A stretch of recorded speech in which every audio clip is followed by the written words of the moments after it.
All right, answering 28 questions from my school community. All right, let's go. Number one, what role, by the way, this is going to be on fat loss.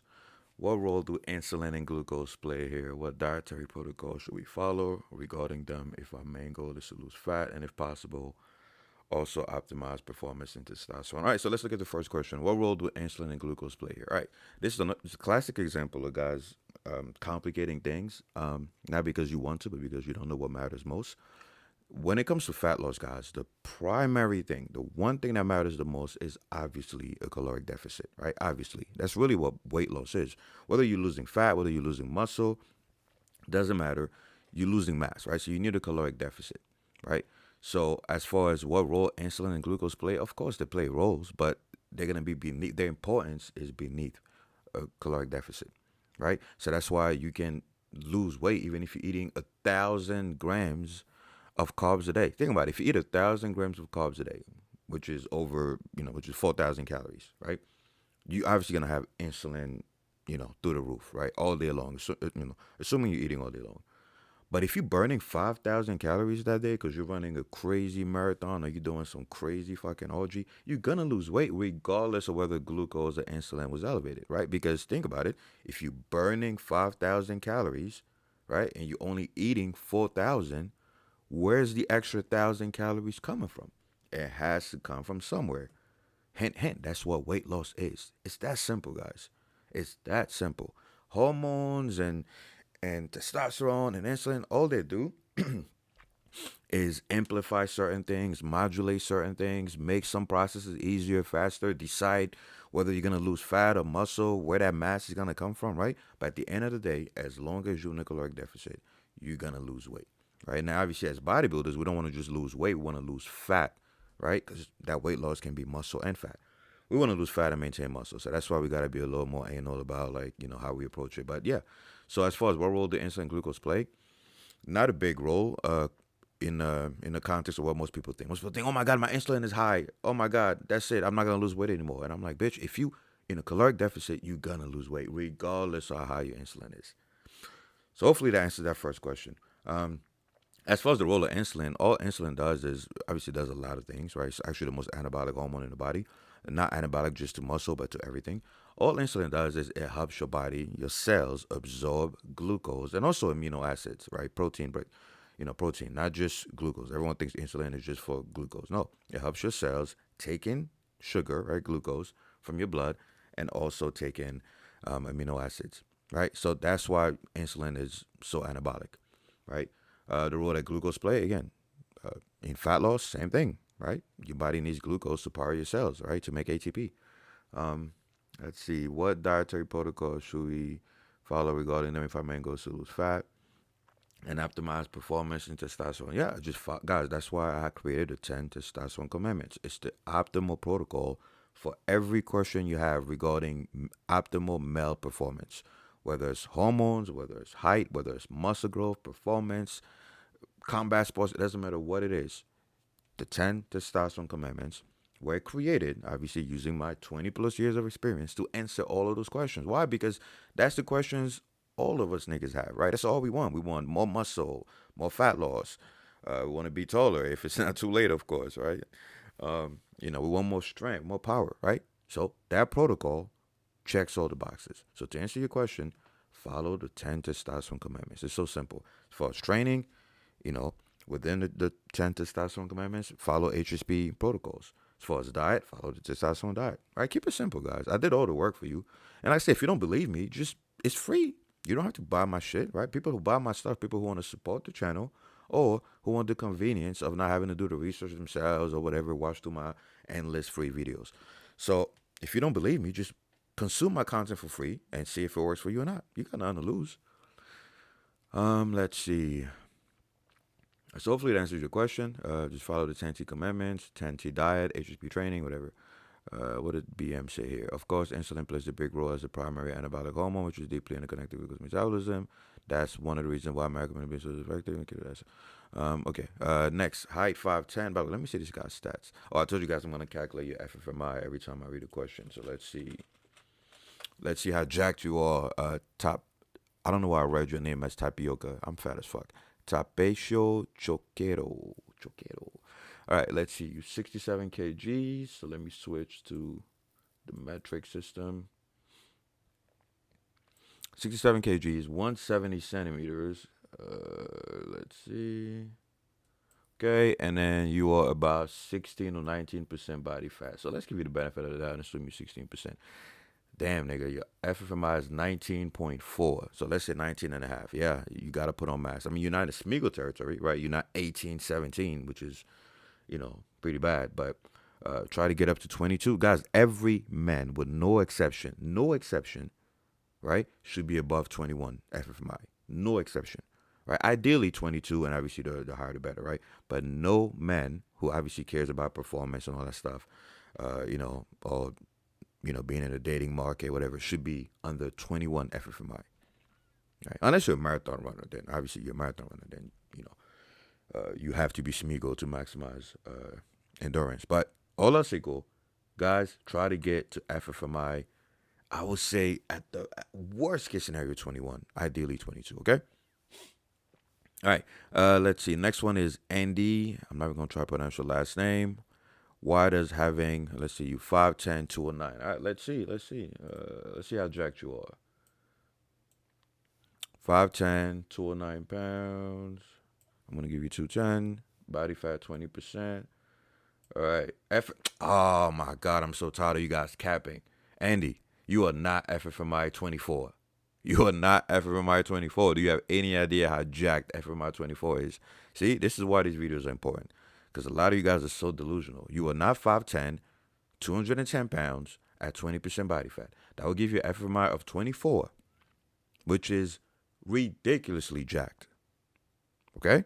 So either you underestimated your body fat percentage or something. But anyway, why does having a lot more muscle mass matter when being plus 25% body fat?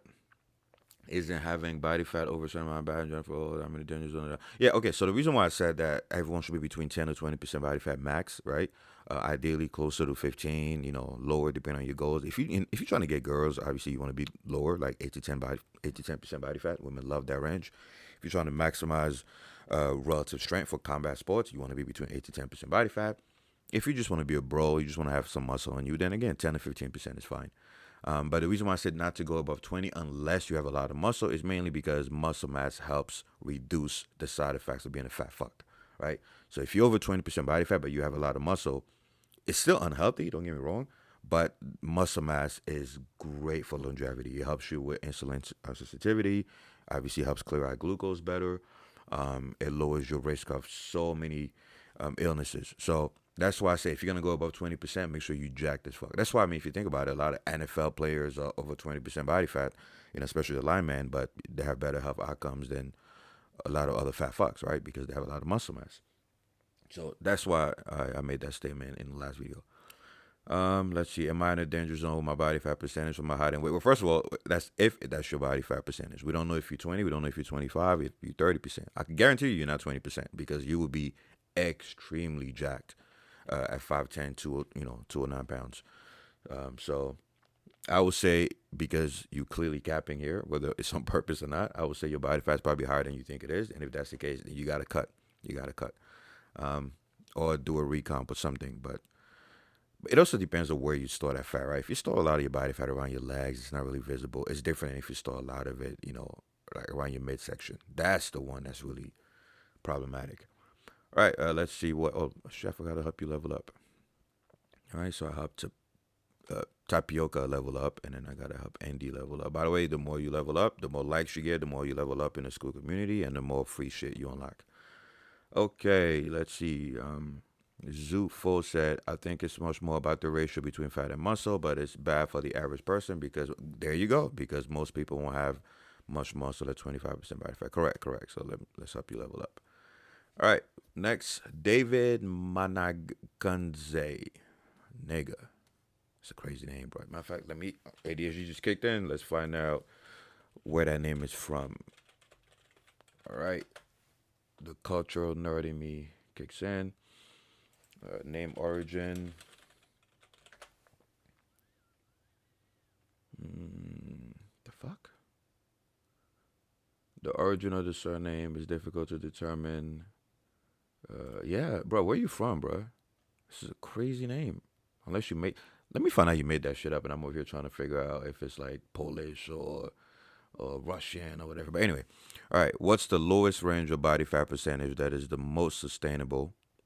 And what role does micronutrient deficiencies? All right, let me answer the first one. What's the lowest range of body fat percentage that is the most sustainable? Okay. Um, Obviously I'm gonna use the all else equal, right? Because it depends on so many factors, right? Genetics, hormone levels, your height, your weight, blah blah blah, blah, right?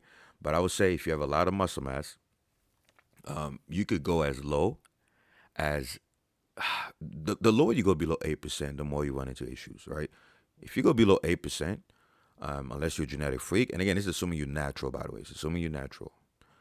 The lower you go below 8%, the more you increases the chances of low testosterone. Obviously, your thyroid is going to go down. Your leptin is going to go down because you got no fat cells. And that's going to create a whole bunch of issues.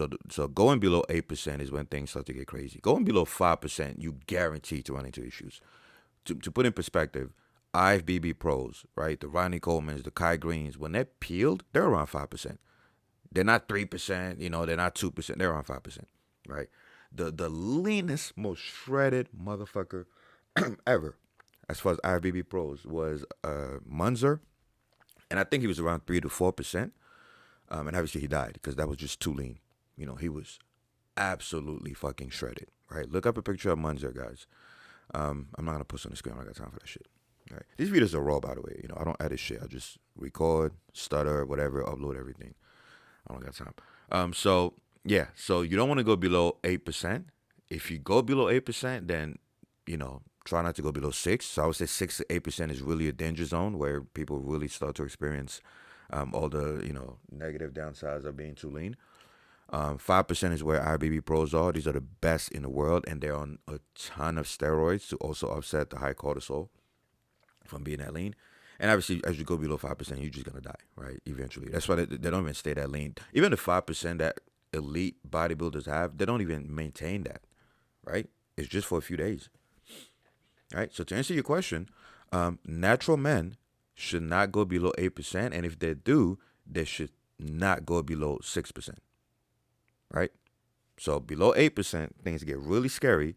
And then 6 to 8%, if you have elite genetics and you know exactly what you're doing, it's still dangerous. But not as bad as going there. So hopefully that answers that. And then you said does micronutrient deficiencies and speed of cutting have on that number? What role does micronutrient deficiencies and speed of cutting have on that number? Well, obviously, the faster you lose weight, the faster you're going to experience negative side effects, right? Because the body's always trying to return to homeostasis. It's trying to find that balance. So if you lose weight too fast, clearly you're going to have more aggressive side effects. Whereas if you do it slowly and then you have like refeeds every now and then, you could mitigate the side effects. So anyway, let me help you level up.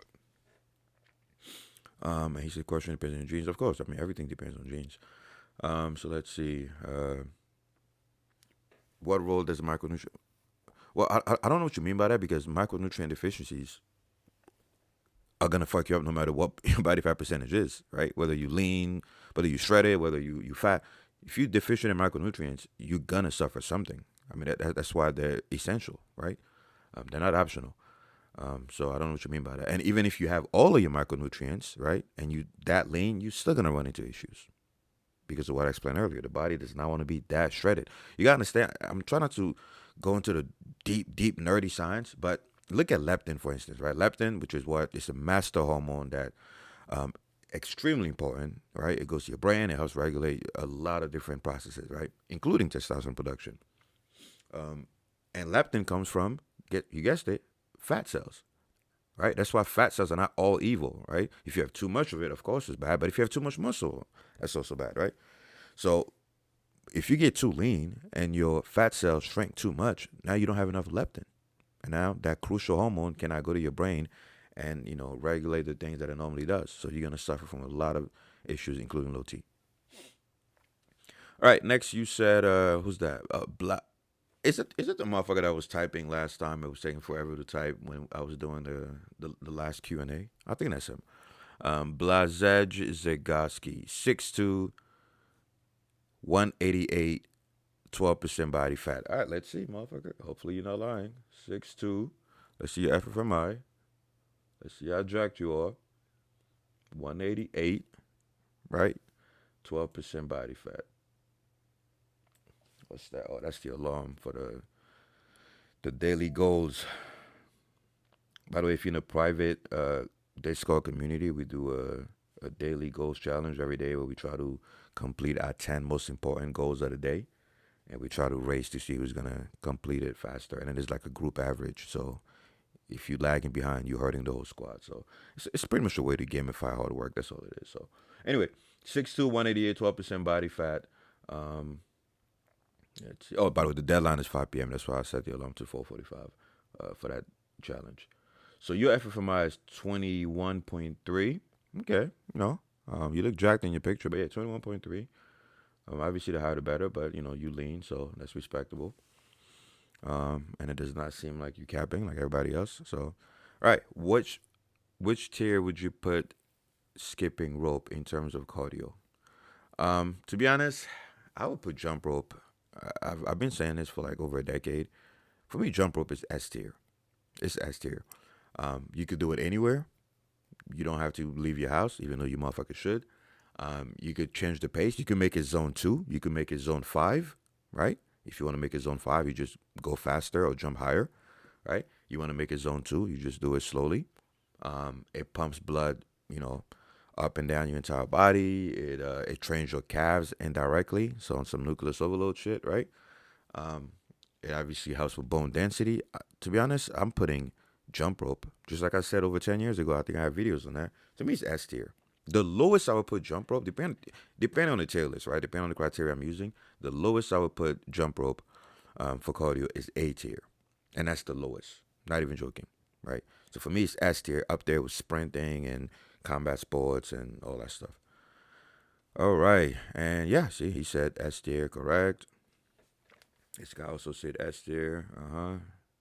L said and BM. We will see. Can't wait for the video. Whether it is, bitch. S tier. All right. Hopefully it answers your question. Next. You motherfuckers are trolling me. Frangulea Aline? Bro, I never heard of that name. I'm never going to look up the name. Frangulea Aline. Anyway, let's see. Your body fat is, let's see how jacked you are. Well, you already gave it to me. You said FMI 23 to 24. Bruh. I love how you guys throw away FMI 23 to 24 like it's so easy to reach. You guys really underestimate how jacked that is. Let's see. Weight 93 kgs.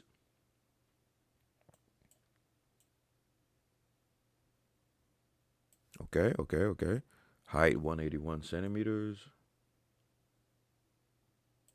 And then you said body fat, the lowest is 16. Dude, that would give you FMI 24, man. I don't think you're that jacked. But again, you might be, right? You might be. Again, I don't see your picture, but you guys, man. Anyway, is HIIT necessary for maximum fat loss and preventing muscle loss if I'm doing 30 to 40,000 steps a day? So, wait, you mean HIIT, like high intensity interval training, or HIIT as in high intensity training, like Mike Mansour, Dorian Yates type of shit? What are you referring to? Because that those are two completely different modalities. So if you're referring to HIIT and you forgot the I, no, it's not necessary for maximum fat loss or preventing muscle loss. It definitely helps, but it's not necessary, right? Definitely helps. I think everybody should do HIIT, mainly for cognitive benefits, not just fat loss and insulin sensitivity and all that stuff. But anyway, next you said, now if you're referring to high intensity training, then I guess, right? Like, what do you mean? If you're trying to prevent muscle loss, you have to lift weights. There's no way around that, right? Especially if you're cutting. If you're cutting, you got to train harder. People think, oh, I'm cutting, now I don't have to train as hard. Wrong. It's the other way around. Because when you're cutting, the importance of applying mechanical tension, right, enough volume to the muscle is crucial, right? So if you're cutting, yeah, you got to train even harder than when you're bulking. The fuck? All right, I train full body HSP 3 times a week. Let's go. HSP training in the house. Body fat. Okay, we already went there. So yeah, so hopefully I answered your question. If you're referring to HIIT, that's not necessary for maximum fat loss, but it's very, very, very beneficial and highly recommended. All right, next. Oh, it's the same guy. All right. Why do you say that being above 10 to 20% body fat is bad unless you're carrying a lot of muscle? I answered that earlier, so um, hopefully you guys are watching the whole video. If not, go back to the beginning. Isn't it still bad about how much muscle you have? Yeah, of course. I mean, having high body fat is bad regardless, right? It's just, again, everything is on a spectrum, guys. You guys think so much in terms of zeros and ones, black, white, good, bad. That's not how biology works. Things are on a spectrum. High body fat is bad, of course, right? But the spectrum changes depending on how much muscle you have. A person who's 30% body fat, a great example is sumo wrestlers. Look at sumo wrestlers. They are fat as fuck, right? But they're actually healthier, right? Even though they're still unhealthy, right? But they're healthier than a normal person with that amount of body fat. Why? Because they have a lot of muscle. If you look underneath that fat, sumo wrestlers have so much lean mass. See? So even though being obese, which they are, is bad, the more muscle you have, is less bad. Still bad at the end of the day, just less bad. You know, it's like $100 million is a lot of money, right? But it's nowhere close to $100 billion, right? Even though they're both a lot of money. All right, next, let's see. Long ago, who's this? El Cid. Let me give you a like. Help you level up. Long ago, you made a video about jump rope for only a few minutes in the morning, right after waking up, being one of the best ways to lose fat. In your opinion, is it actually still one of the best? Yes, and I answered that earlier. To this day, I mean, I've tried so many different protocols and so many different things, and that's why I would say the basics are the basics, man.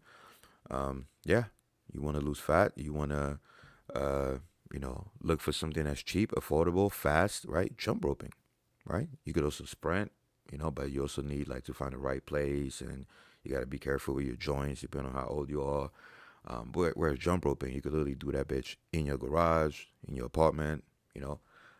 And like I said, just the effect of jumping, up and down and up and down, that itself comes with its own benefits, as far as blood flow and all these other things. Remove, help in your body, remove toxins, blah blah blah. Next, you said I'm a bit. Oh, no, that's a different guy. All right, I'm a bit shorter and feel like I don't have enough power when I'm at a low body fat, like 10 to 15%, and also no energy. That's why I bulk for 3 months now, but a clean bulk. So now I'm 81 kg and maybe 20% body fat. I don't know exactly, but I'm guessing. But now I'm feeling great, better than ever, especially in fights. I'm doing MMA. It's great because you motherfuckers don't believe in punctuation, do you?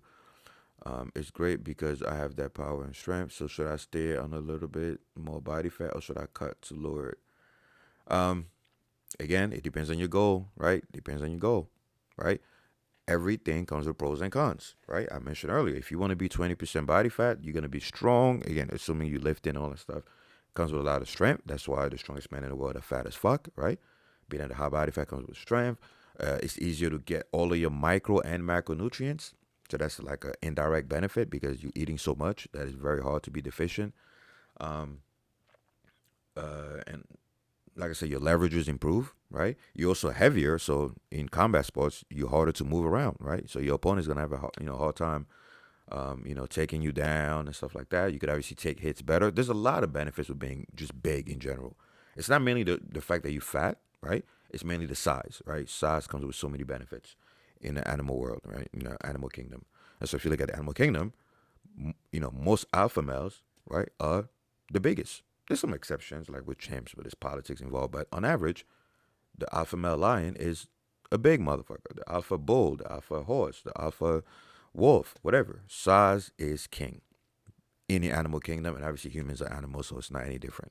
There's a reason why we have weight classes in goddamn near every freaking combat sport out there, right? We don't have jiu-jitsu classes in UFC, right? In MMA, we don't have boxing classes. No. It's weight classes because that is the ultimate um, equalizer, right? But anyway, so so if you just want to be strong and powerful and whatever, then sure, stay heavy. But if you want to be aesthetic, let's say you're dating and you want to have that extra competitive advantage, because women love lean motherfuckers. Women love abs. I'm not even gonna lie to you guys. Women love abs, especially if you got an Adonis belt, that fucking V. Women love that shit. So it depends on what you want to prioritize, right? Also, if you want to be, you say you're in MMA, so if you want to have an advantage, right, over your opponent, then clearly being leaner will help you because then you'll be able to cut at the last minute, right? Even though I don't like the idea of weight cuts, but hey, they work, right?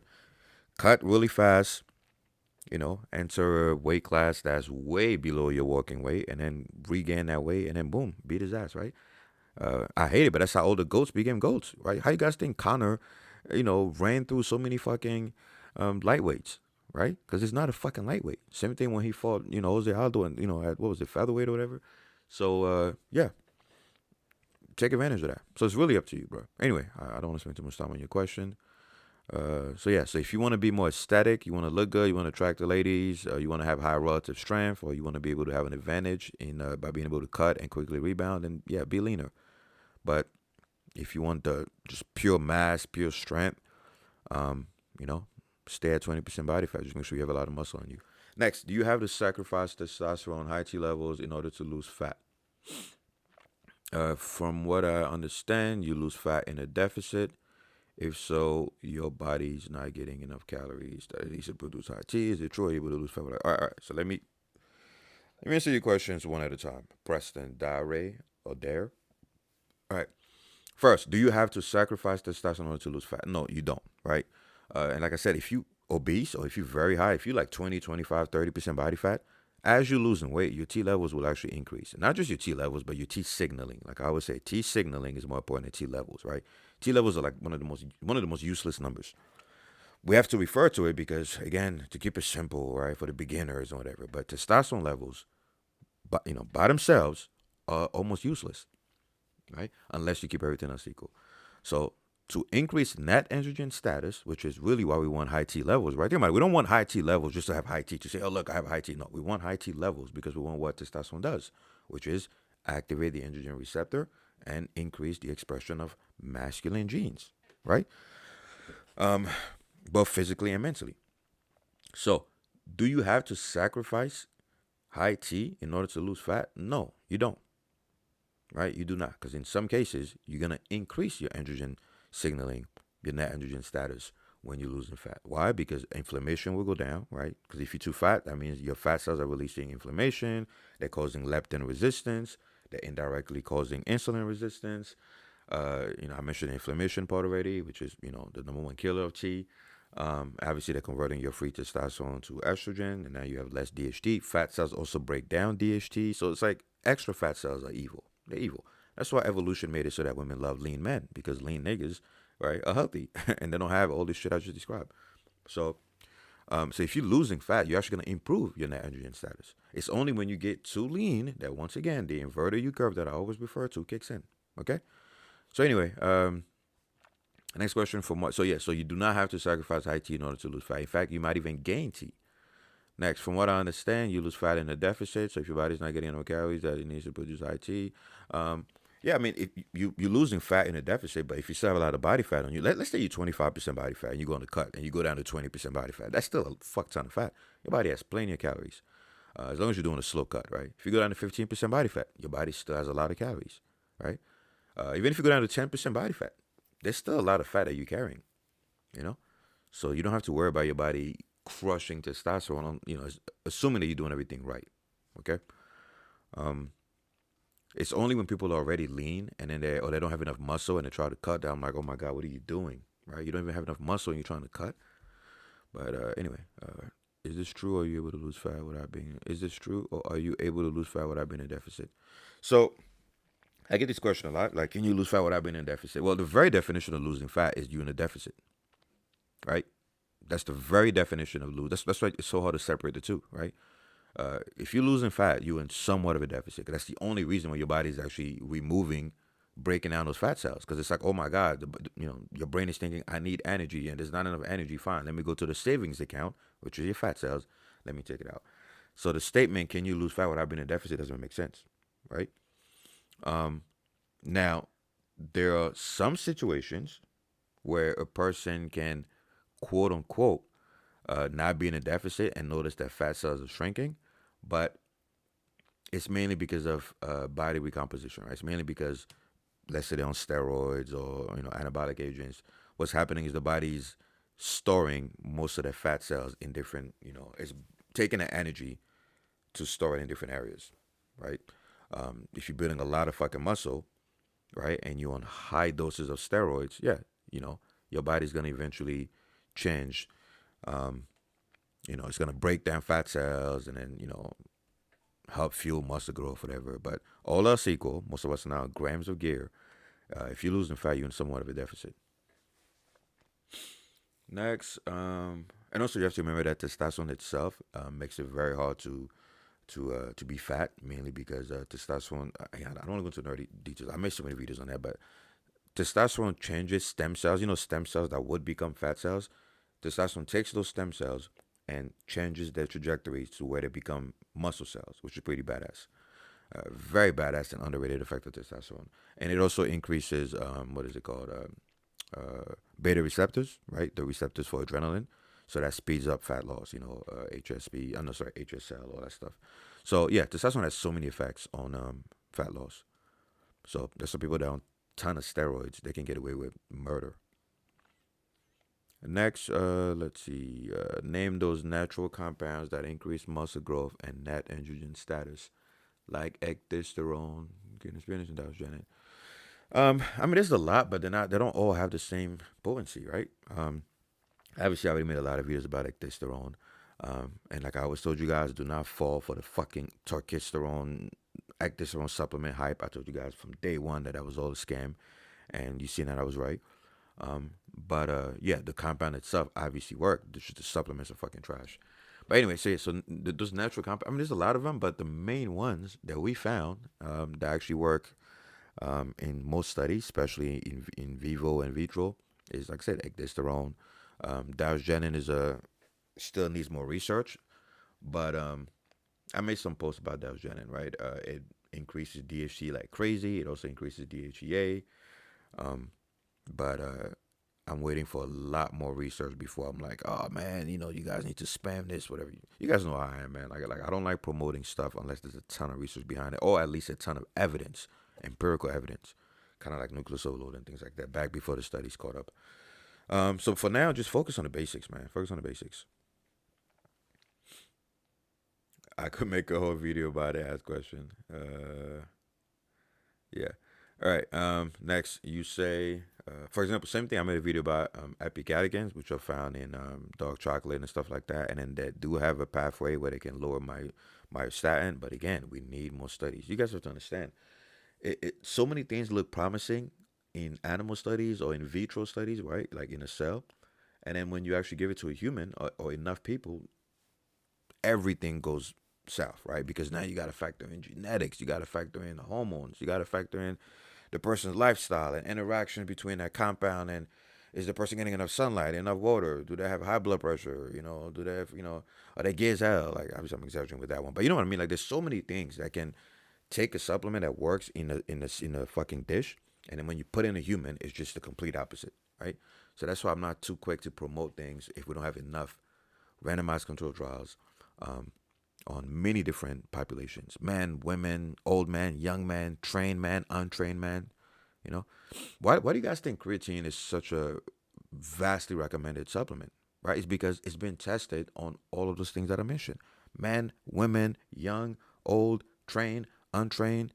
You know, different races, niggas, whites, Asians. Right? So that's why I said just stick to the basics, stick to the shit we have a lot of evidence on. That's what the scientific method is all about, right? Testing, experimentation, replication. Anyway, you say sprinting is great for fat loss, but what makes recovery a bitch when combined with full body workout? Wait, did I give this guy a like? Yeah, okay. You say sprinting is great for fat loss, but that makes recovery a bitch when combined with full body workout. Is HIIT too beneficial not to, or is it just doing short term?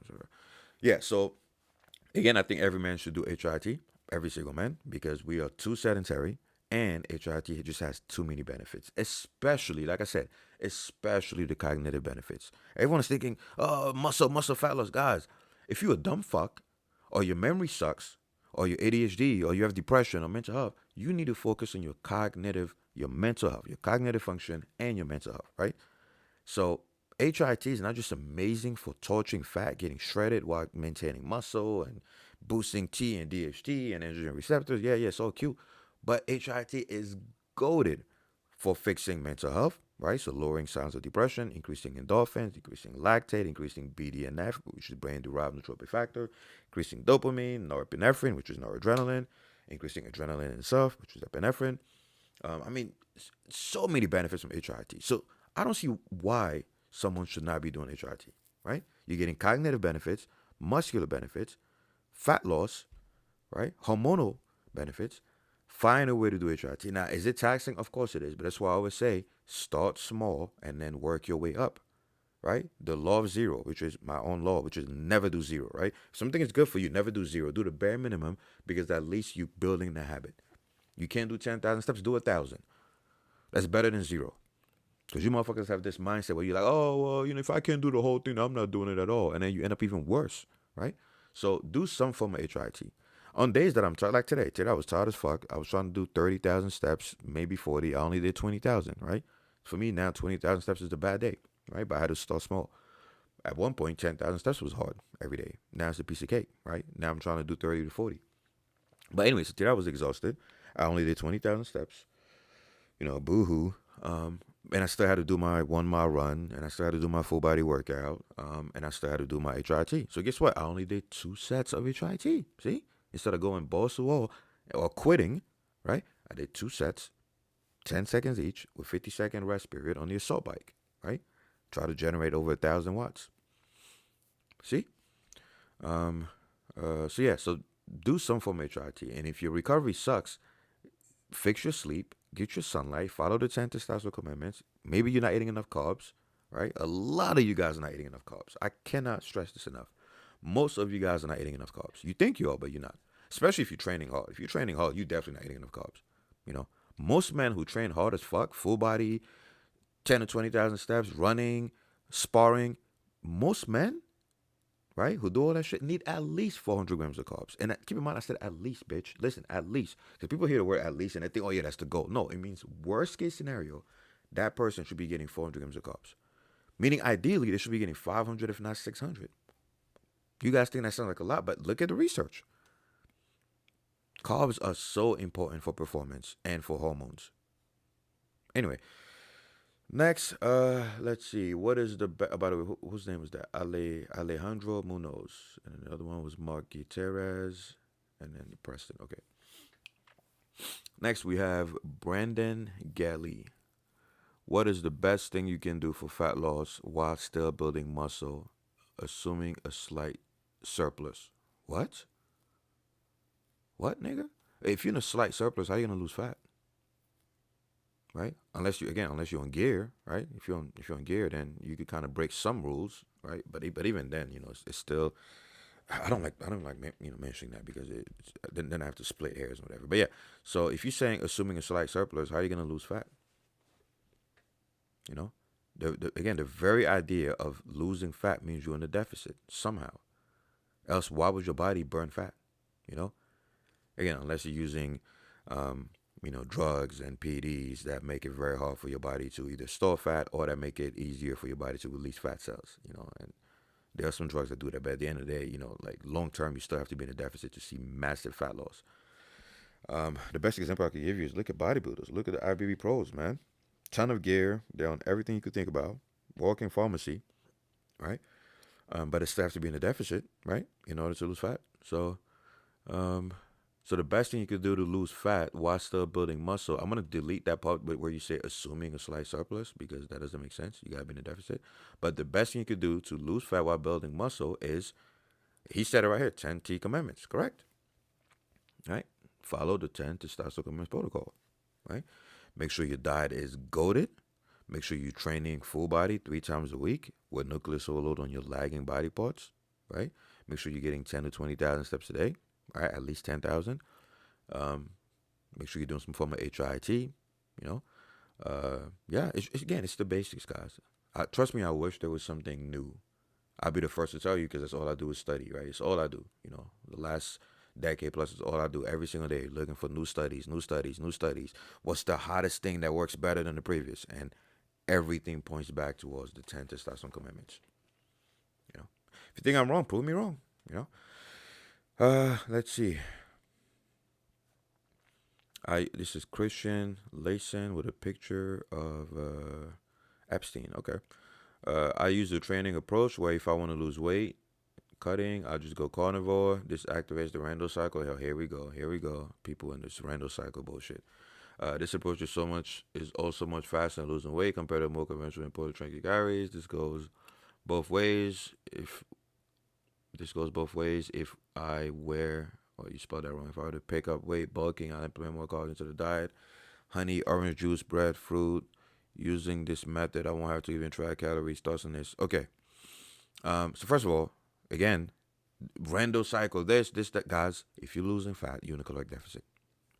If you're losing fat, you're in a caloric deficit, right?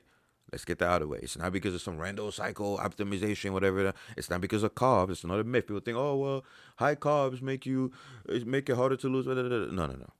Caloric deficit. Intermittent fasting, vegan diet, carnivore. No, you look at 100% of the research on weight loss all boils down to caloric deficit. Guys, people have been studying this their whole lives. You have to understand this. And I could guarantee you, as smart as you think you are, and I'm talking to everybody here, you're not smarter than people who spend their entire lives on one fucking topic. There are people who spend their entire lives studying weight loss, fat loss, muscle growth. You do not know more than them. That's why I spend so many hours a day reading studies. Why? Because I'm humble enough to know that even though I'm intelligent, right, there are people who spend their entire lives on these topics. So I'd rather listen to the experts and then I'll do my own analysis on top of that.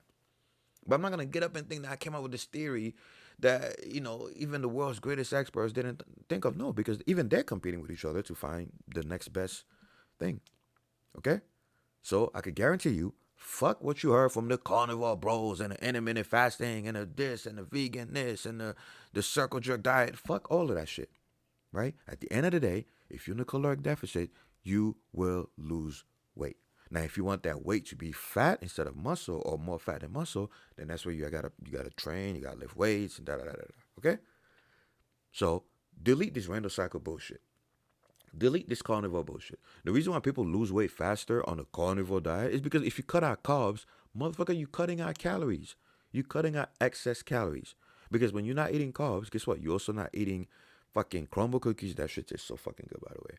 You're not eating pizza. You're not eating a lot of junk food like chips and potatoes and fries and deep fried shit, right? That's why people on carnivore diets tend to lose weight because they're just eating less. They're eating less. Okay? Nothing magical about that. It's not because of the insulin, no this or this or that. No, those things play such a small role in the grand scheme of things. Okay?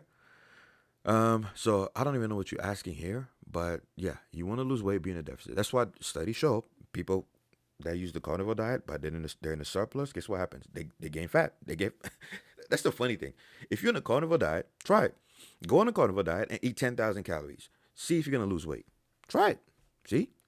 But what happened? I thought it was a magical diet for fat loss. No, it's a caloric deficit. It's an easier way to get a caloric deficit, right? Because also protein is satiating and fats are satiating. So if you're on a carnivore diet where you're eating high protein, high fat, low carb, you're gonna be full most of the day, so you're gonna end up eating less. Also, you're gonna lose weight quickly at first, but it's mainly glycogen and water weight because you're low carbs. See? But anyway, next, how do you make your obliques visible? You lose fat and then you train your obliques. It's literally that simple. That's how you make any muscle visible. You train that muscle to make it bigger, right? HSP training, nucleus overload, whatever, and then you lose fat and it will be visible. Done. Einstein shit, right? Next, the mask, and by the way, this was Lawrence Unegbu. Ooh, that sounds like an African name. Fellow brother over there. All right. The masked rider. 72 kg, 167 centimeter, body fat 25 to 30%, 159.56. Bro, you gotta cut, my nigga. You gotta cut. I'm not gonna type that into the FFMI calculator. If you 5'6", 160 pounds at 25 to 30% body fat, you gotta cut, bro. Hire me for coaching. You gotta cut. Anyway, how long will it take for me to drop to 15% body fat? And does my race play a huge role in nerfing my fat loss capability? I'm South Asian. Okay. Okay, so let's answer one at a time. Number one, how long will it take for me to drop to 15% body fat? To keep it simple, it depends at the rate of weekly fat loss. Are you trying to lose a pound a week, 2 pounds a week, 3 pounds a week? It depends, right? If you're losing 2 pounds a week, assuming you're maintaining muscle mass, because you're on a good program, then do the math from there, right? Meanwhile, if you're losing half a pound a week, it's just gonna take you longer. It's just math. Next, does my race play a huge role in for my fat loss? Okay, so listen, guys. Here's the thing with race and fat loss and muscle growth, whatever. I said it so many times in my genetics videos. Genes don't defy the laws of physics. They don't, right? Genes don't just you know turn your doodle into fucking gold, right? All genes do in the context for humans, right, is make certain things easier than others. Obviously, there's some exceptions where some people actually have genes that can create proteins that other races don't even have. I made videos about the Bajo tribe and then the Samoans, or whatever. But between individuals, right, the genetic variations, all that does is make certain things easier, certain things harder, right? Some people have genes that make it easier for them to gain fat. Some people have genes that make it easier for them to lose fat. Some people have genes that make it easier for them to build muscle. See, it just makes things easier, harder, and then by doing so, it changes the upper limit, right? The upper limit of muscle growth, upper limit of this and that. That's it, right? So even if you're South Asian or African or whatever, right, you still have to abide by the laws of physics. Meaning, you still have to be in a caloric deficit to lose weight, and you have to be in a caloric deficit and a good training program in order to lose fat while maintaining muscle or even building muscle. Okay. So yeah, and also like I always say, your race, just watch my videos on genetics, right? Race does not mean everyone within that race has the exact same genes. No, it's an average. You guys gotta take a statistics course for the love of fuck, right? It just means on average, right? Pygmies are short on average, but you can find a tall pygmy. In fact, you 5'6", I could find a pygmy that's probably 5'7". See? Does that mean all pygmies are now magically tall because we found one pygmy motherfucker was 5'7"? See? Fucking Ashkenazi Jews in a high IQ. You could find a dumb one, right? Even though that's really not what IQ means, but different topic here, right? Look at me. I'm West African and I got fucking skinny fat genes. You guys know my story. So don't use that as a, and also you have to look at culture too. You could be South Asian with amazing genes, right? But then you probably have a shitty ass diet because of your culture. Maybe you guys are eating a ton of. I know a lot of my South Asian friends. Their parents, oh my goodness, their parents cook so much fried seed oil bullshit with a fuck ton of carbs and no physical activity and low protein. God forbid, like 20 grams of protein a day. At that point, is it genetics or is it just culture and environment? See, so focus on what you can control, brother. All right, next we have the last question from Santiago Coro. Weight 77 kg, height 176 centimeters, body fat 15 to 7%. All right, let me see. Since you're the last guy, let's see how jacked you are. Okay, weight 77.4. And then height 176. Body fat 15 to 17. Right? 15 to 17. So I'll put you at 15. So that puts you at FFMI 21. Obviously, okay. I mean, if you're telling the truth, that's decent. But, again, the average person untrained is between 18 to 21, right? 18 to 21. Depending on the study you're looking at, some studies will say 17 to 20, whatever. But the average person between 18 to 21. So that's why I say everyone should be at least 21 to 22, right? But anyway, how can I get more excuses to reach the 10,000 step mark more consistently? Okay, so I've struggled with that 10,000 steps a day thing for years. Especially when I started making a lot of money, that's when my health went to shit, right? Because you guys know I have ADHD / warrior gene bullshit where I can only function when I'm under stress. So when I started making a fuck ton of money, trading stocks and all that stuff, obviously I was at my desk all day, and yeah, it was hard for me to get 10. I remember I was averaging like 1,000 steps a day for like a whole fucking year. It was pretty bad. And at the time I had quit bodybuilding too, so I didn't really fucking care about muscle or fat loss or testosterone and all that shit. All I cared about was just making money. And then when it was time for me to try to get my 10,000 steps, it was so fucking hard because I was like, oh my God. Again, it's hard for me to find motivation when everything's going well in my life. You know what I mean? That's why I create stress. You guys know me. I create stress. When I was in school, I had to go for multiple degrees instead of one, even though I only needed one. Even when I was trading stocks, I was picking risky strategies. Like I need stress to to fucking perform. So for me to find ways to do 10,000 steps, I had to create stress. Um, I would compete.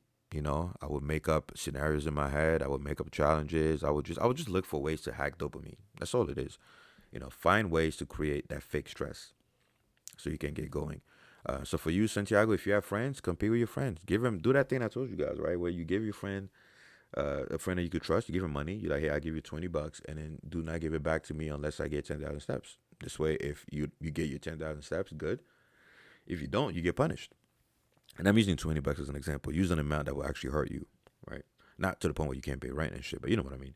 So look for ways to create stress. To answer your question, men, I repeat, and I'm gonna leave you off with this, guys. Men need stress to perform, especially if you high testosterone or you have ADHD or you have the warrior gene, COMT, not MAO, right?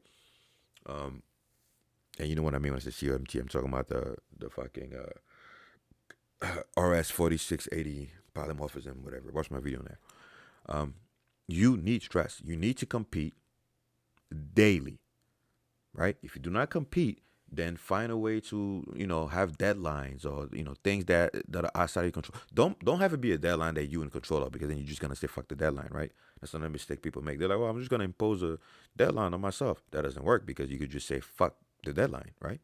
Have somebody else impose. That's why competition is great, because the other person is the one that's imposing the stress on you, right? You don't perform well, they beat you, right?